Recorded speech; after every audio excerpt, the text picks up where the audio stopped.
ഒന്നും കഴിക്കുന്നില്ലേ? ഞാൻ കഴിച്ചു. സുമതി കിടന്നുറങ്ങിക്കോളൂ.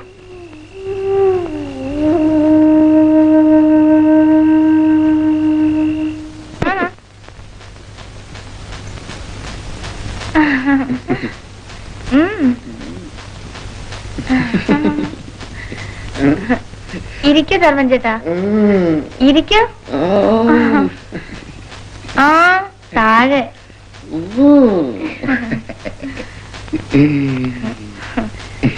പിന്നെ ഇത് മാധവൻ ചേട്ടന്റെ ബനിയനാ? മാധവൻ ചേട്ടനും ഞാനും ഒന്നല്ലേ?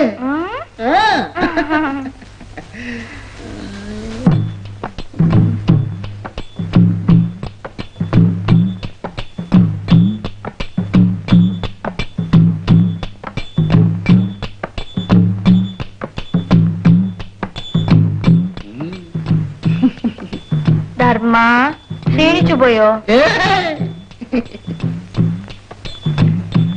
ധർമ്മം പോയി ചായ കുടിച്ചോ. ഞാൻ പോയി ചായ കുടിക്കാനോ? ഇത് ആരുടെ ബനിയനാന്നറിയാമോ? മാധവൻ ചേട്ടന്റെ. സന്തോഷം സന്തോഷം. ചവിട്ടിക്കളി.